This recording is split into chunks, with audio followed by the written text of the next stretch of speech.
Las noticias en Televistazo con Alfonso Espinosa de los Monteros y Teresa Arboleda. Muy buenas noches, amigos. En Ecuador se llevará a las Cortes el primer caso por un delito de lesa humanidad. La Fiscalía presentará cargos en contra de 10 generales y coroneles de las Fuerzas Armadas y la Policía, ahora en servicio pasivo. Teresa, ¿qué tal? ¿Qué tal, Alfonso? Amigos, bienvenidos. Estos oficiales habrían tenido que ver con la desaparición forzada, tortura y violencia sexual en contra de 3 integrantes de Alfaro Vive Carajo en el año 1985. Nos lo cuenta Jacqueline Rodas. En 1985, 3 integrantes de Alfaro Vive Carajo fueron detenidos en Esmeraldas y trasladados a Quito, al Batallón de Inteligencia Militar de Conocoto, cuyas instalaciones fueron reconocidas en el año 2008 por varias víctimas de tortura.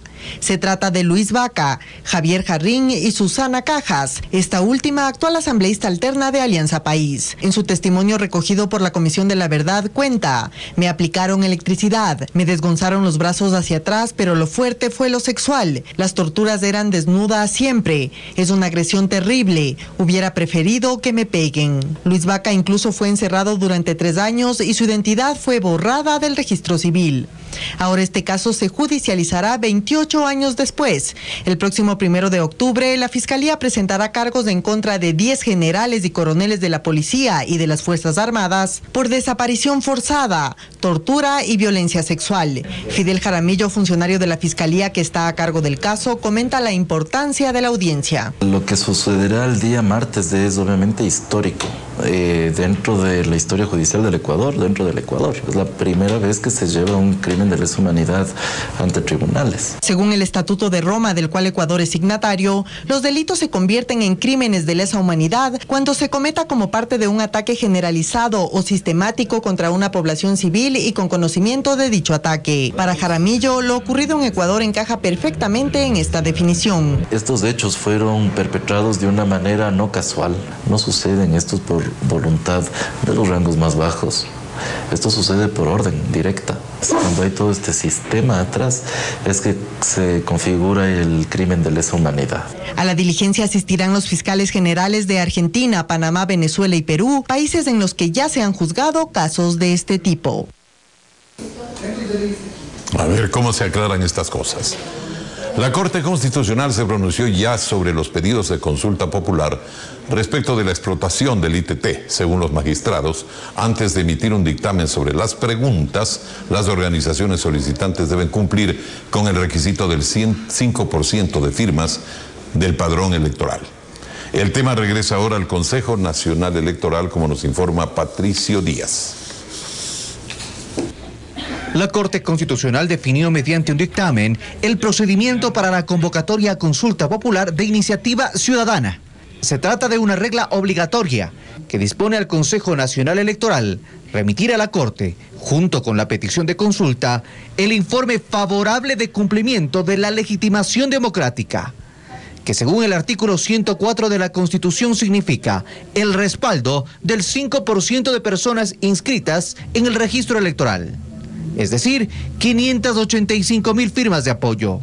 Domingo Paredes, presidente del Consejo Nacional Electoral, anunció que se cumplirá con este dictamen y se entregarán a los solicitantes los formularios para la recolección de firmas.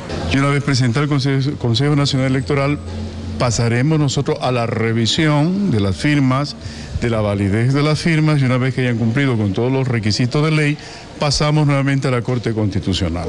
Luego de su primer dictamen, la Sala de Admisión de la Corte Constitucional respondió también las 4 solicitudes de consulta popular sobre la explotación del ITT. Ahí se les pide que completen su demanda, es decir, que presenten las firmas de respaldo. Ante esto, Patricio Chávez, representante de Yas Unidos, que propuso una de las preguntas junto a organizaciones sociales como la CONAIE y Ecuarunari, dice que ellos están listos para recolectar las firmas. Nosotros nos hemos venido preparando durante estos ya un poco más de un mes para que por lo menos en las principales ciudades del país se empiece con la recolección. Estaríamos solo esperando los formularios, ¿no? Incluso este jueves en la tarde marcharon desde el Ministerio de Agricultura hasta el Ministerio de Ambiente y anunciaron que acudirán al Consejo Electoral para pedir que se les entregue lo antes posible los formularios para la recolección de firmas.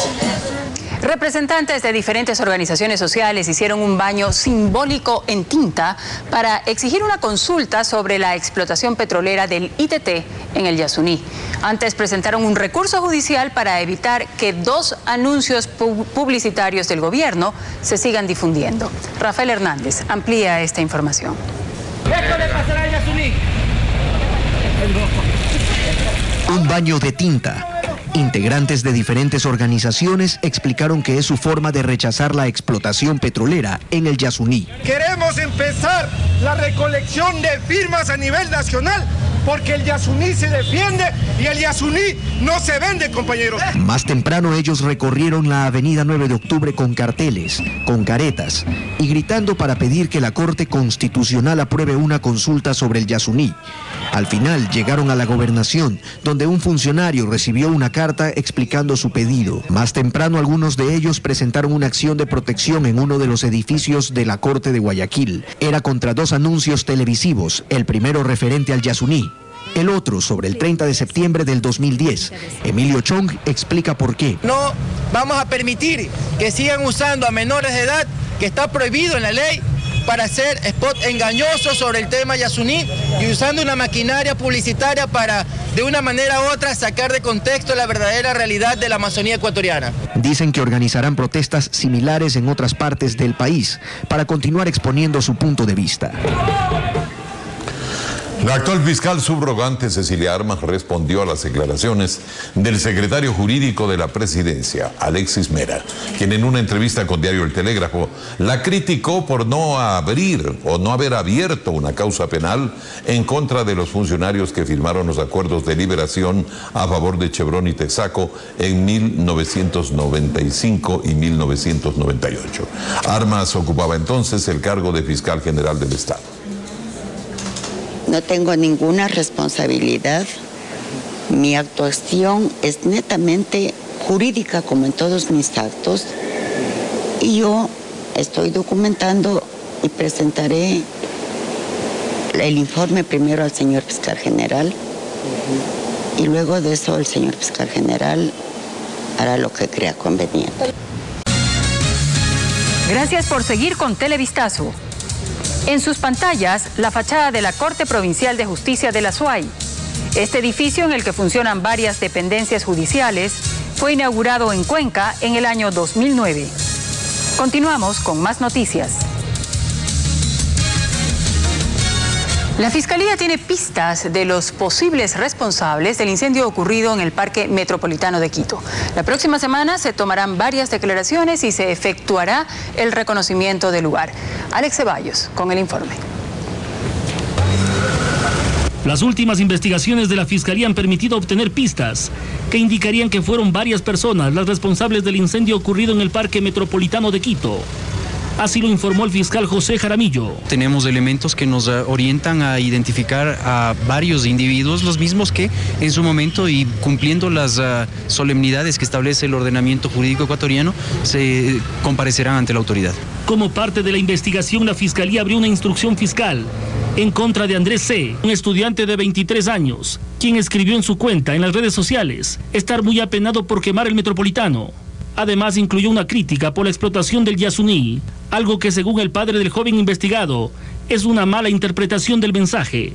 A veces la gente, porque necesita plata, se ofrece ir a la policía y llamar por teléfono y decir: vea, yo le conozco quién incendió el Parque Metropolitano. El sospechoso fue puesto en libertad la noche de ayer, pero enfrenta cargos por el delito de apología o exaltación de un hecho criminal, algo que fue rechazado por su abogado defensor, Diego Yepes. Mi cliente es absolutamente inocente, es un muchacho que escribió con la libertad de expresión que ahora está en duda en el Facebook. El fiscal anunció que para la próxima semana se recogerán nuevas versiones y se practicarán otras diligencias. Bueno, tenemos previstas algunas diligencias, entre ellas obviamente el reconocimiento del lugar del hecho. Así la investigación fiscal avanza. Hoy recorrimos las zonas que quedaron devastadas en el Parque Metropolitano por causa de los incendios. Los daños son mayores de lo que se piensa y la naturaleza necesita tiempo y cuidado para recuperarse. Este viernes el parque será reabierto al público. Hernán Higuera nos informa. Muy poco se conocía sobre este dato. En el Parque Metropolitano hay una comuna en la que habitan 460 personas. Se llama Miraflores. Y ellos vivieron de cerca el incendio que comenzó el domingo, en el que consideran es el gran patio de sus casas. Ángela lamenta la pérdida de la naturaleza. Ahora sufre las consecuencias de haber respirado tanto humo. Tiene síntomas de gripe. Sí, bastante. Algunos ya están así como agripados, con tos. Pedro Collago es el vicepresidente de la comuna. Junto a él, recorrimos las áreas incendiadas. Parte del Gran Pulmón de Quito, hoy, luce así. Desolado. Devastado. No se escucha el ruido de las aves que aquí predominaba. Los guirachuros, pájaros de copete, huatzas, ucuris, cuturpillas, lechuzas, búhos migraron. Algunos aún en susto se niegan a abandonar sus nidos, pese a que hoy viven en medio de la ceniza. Pero aquí había más animales, dice Pedro. Ahora se siente su ausencia. Aquí teníamos desde los conejos, tenemos las zarigüeyas. Caminando se encuentran los daños. Estos roedores no alcanzaron a escapar. El fuego les ganó. Eucaliptos, chilca, zagalita, shanshi, tipo, son entre otras las especies vegetales perdidas. Algunas aún humeantes. Recuperarlas tomará varios años. Ahora el problema ya no son los incendios forestales. La naturaleza se resiente, el suelo se debilita. Hoy el riesgo son los deslaves. Si empieza a llover, como es característico en Quito en el mes de octubre, este será un problema. Los árboles contenían el suelo, pero la tierra en el lado oriental del parque está floja. Hoy, las 552 hectáreas del Parque Metropolitano están desoladas, cerradas al público. Sus senderos que recibían a deportistas están distintos. Las autoridades municipales han decidido reabrir el parque en estas condiciones. Este jueves aún existieron incendios focalizados y de control inmediato. La información actualizada en cualquier momento del día en nuestra página web ecuavisa.com. Gracias por su sintonía. Esta es la imagen que hace 6 meses veían los pasajeros que arribaban a Quito. Es el monumento de la Plaza de la Bienvenida, que está ubicado frente a lo que era la terminal del antiguo aeropuerto de Quito. Seguimos con más información. Este viernes, Revista Vistazo presentará su edición especial con el ranking anual de las 500 mayores empresas del Ecuador. En la lista podrá conocer cuáles son las corporaciones más fuertes del país que alcanzaron un crecimiento del 10.8% durante el año 2012. Por primera vez, 3 empresas del sector minero aparecen en este listado. Una edición extraordinaria de Vistazo, un referente de la evolución empresarial del país. La periodista ecuatoriana Yanet Inostroza obtuvo junto a 3 periodistas de Egipto, Turquía y Vietnam el Premio Internacional de la Libertad de Prensa que otorga cada año el Comité para la Protección de los Periodistas. En un momento en el que la información se ha convertido en un bien global, estos 4 periodistas han desafiado la censura y la persecución para darnos las noticias, dijo el director ejecutivo del comité, Joel Simon, al anunciar la selección de los ganadores. En el año 2012, Yanet Inostroza denunció haber recibido amenazas tras develar un presunto caso de corrupción.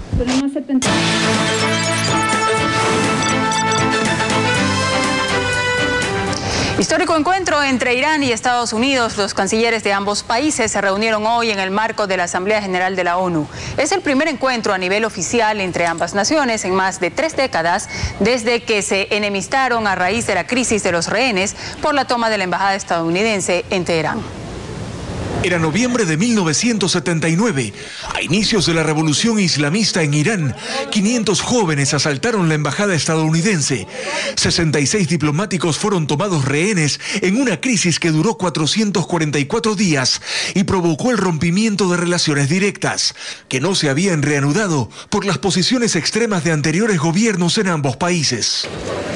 De ahí que el encuentro de hoy entre el secretario de Estado John Kerry y el canciller iraní Mohammad Javad Zarif ha sido calificado como histórico, en medio de las negociaciones para el control del programa nuclear iraní. ha sido la señal más clara en medio incluso de rumores sobre un intento para hacer coincidir al presidente Obama con el presidente Hassan Rouhani y las declaraciones de este último, quien ha dicho que un acuerdo sobre el programa nuclear es solo cuestión de meses. Un hecho al que se suma la propuesta presentada hoy por el presidente de Irán al secretario general de la ONU, Ban Ki-moon, quien a nombre del movimiento de países no alineados entregó un documento para la eliminación completa de armas nucleares en el mundo, señalando también que las conversaciones para alcanzar ese objetivo deben comenzar cuanto antes.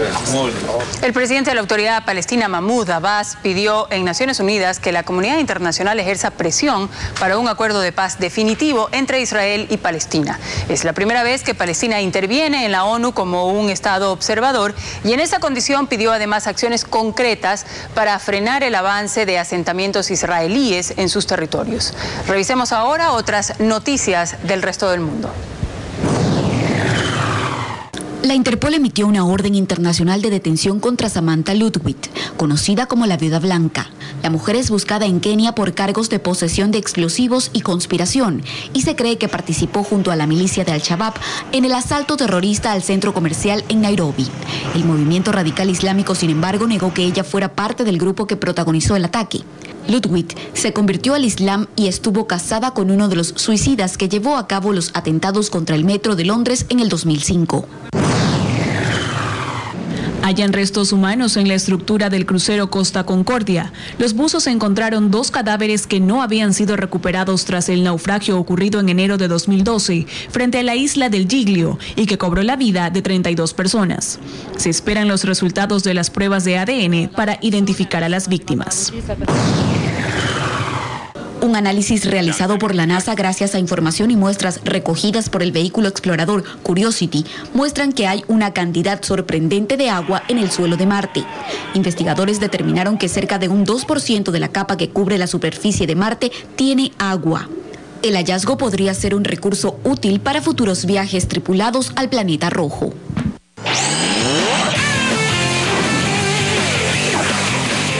Buenas noches, bienvenidos a los deportes. Ecuador se quedó sin representantes en la Copa Sudamericana. Hoy Liga de Loja no pudo con River Plate y cayó por 2-0.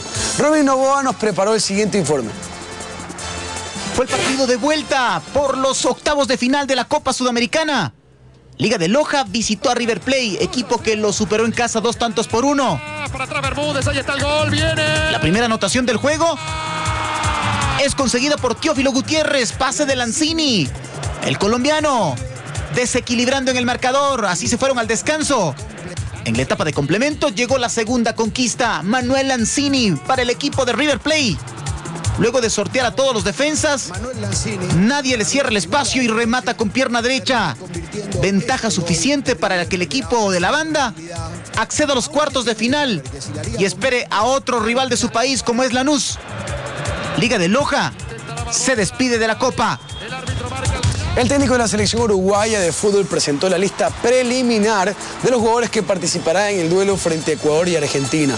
Esto por eliminatorias sudamericanas.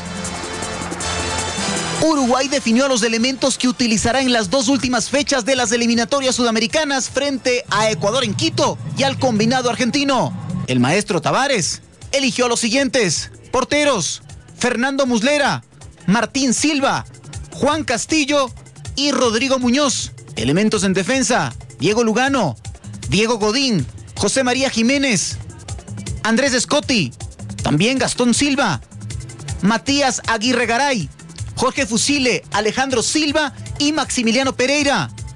Para la mitad de la cancha, Walter Gargano, Álvaro Fernández, Diego Pérez, Egidio Arévalo Ríos, Álvaro González, Álvaro Pereira, Sebastián Eguren, Cristian Rodríguez, Nicolás Lodeiro, también Gonzalo Castro y Gastón Ramírez.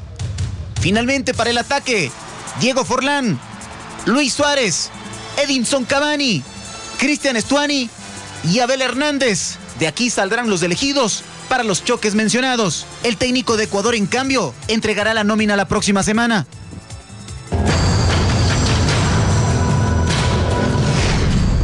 Árbitros en la mira. Continuando con los especiales sobre el arbitraje, ahora les presentamos el siguiente reportaje de Alfredo Pinargote sobre dos hechos puntuales en los que Ecuador se sintió perjudicado. En este proceso de eliminatorias, Ecuador ha alzado su eje protesta en dos ocasiones contra el arbitraje. El 12 de septiembre de 2012, tras el partido contra Uruguay en el Centenario, que empatamos 1-1.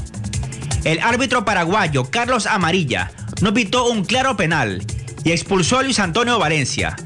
Esto dijo la estrella de la tricolor. Una eliminatoria tan seria no puede pitar un payaso como este árbitro. Es un payaso, por favor. Esto no puede pitar, por favor. Pitaron un penal también. Madre mía, no puede pitar un penalti. Joder, estamos en Uruguay, no estamos en otro planeta. Tiene que pitar el penalti, ¿no? Es un payaso, por favor. Es un payaso. Siempre, la otra eliminatoria también pasó lo mismo. No puede ser, man. En el mes de junio del presente año, tras el empate contra Argentina en el Estadio Olímpico Atahualpa, la Federación Ecuatoriana de Fútbol presentó una protesta ante la FIFA por el arbitraje del paraguayo Enrique Cáceres. De parte del presidente de la Federación Ecuatoriana de Fútbol habrá una posición muy firme. El fútbol ecuatoriano pone una alerta de lo que está sucediendo en estas eliminatorias.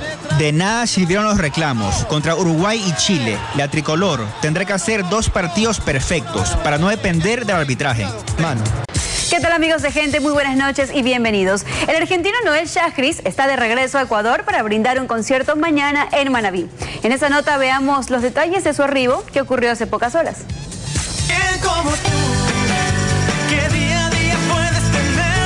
Noel Shahriz llegó a Ecuador para ofrecer un concierto este fin de semana en Manabí y nos contó que está feliz al formar parte de una campaña para ayudar. Se trata de Voces por México, que incluye un disco. Bueno, es una buena manera porque la gente compra un disco muy lindo y los 100 pesos que gastan mexicanos van directo para los damnificados, certificado por la Cruz Roja.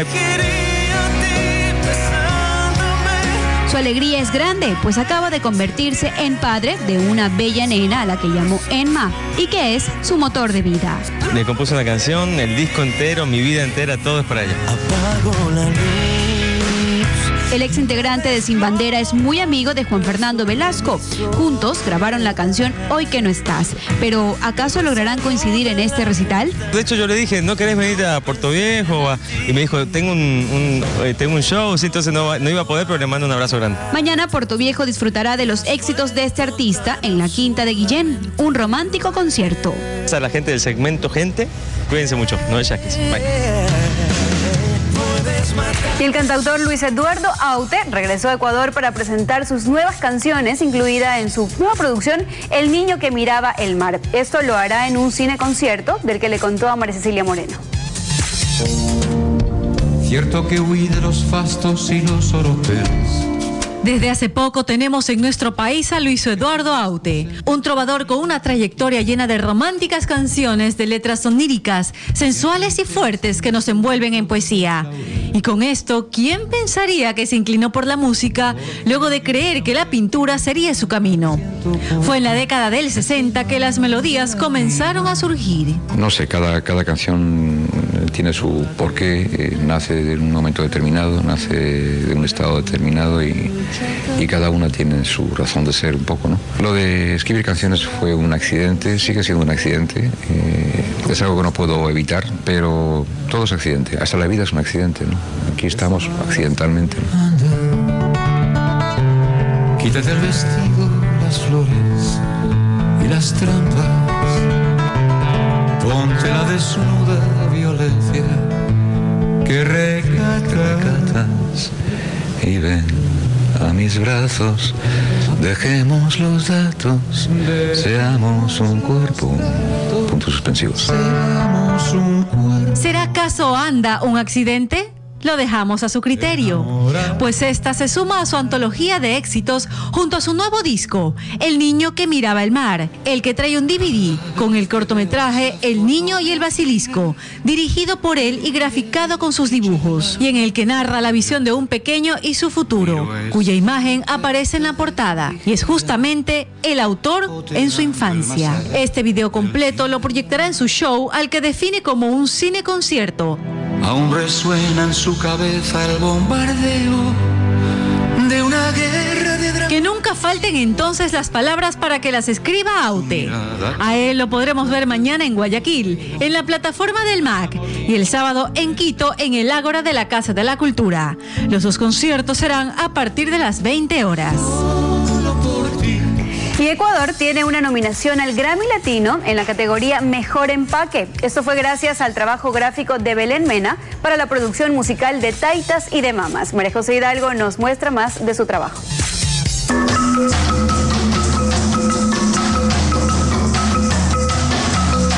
Música ecuatoriana que cuenta una historia y que no se la puede escuchar únicamente con un disco, sino sentirla en un completo libro titulado De Taitas y de Mamas, por el cual la quiteña Belén Mena está nominada al Grammy Latino como Mejor Diseño de Empaque.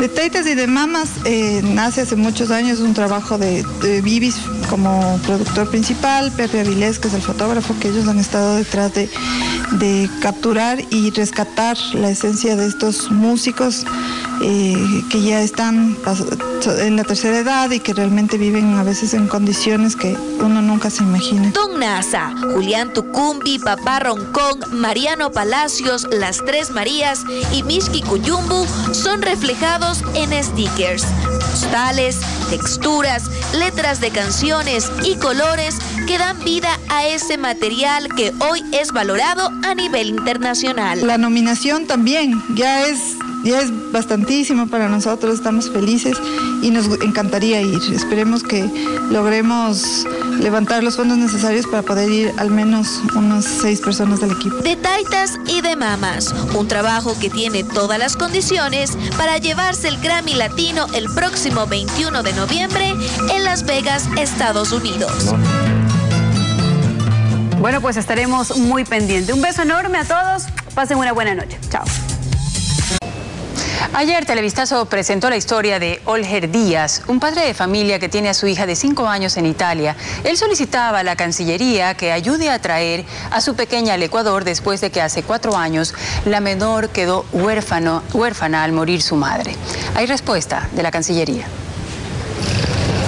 A través de este noticiero, el país conoció la historia de Olger Díaz, el comerciante de Puerto Quito, que desde hace 4 años busca que alguien le ayude a traer a su hija que perdió a su madre en Italia. La Cancillería emitió un comunicado en el que dice que luego de varios años de llevar adelante un proceso judicial en las Cortes italianas para que se conceda la custodia de la hija de Olger Díaz, se consiguió que el Tribunal de Menores de Roma acepte el pedido.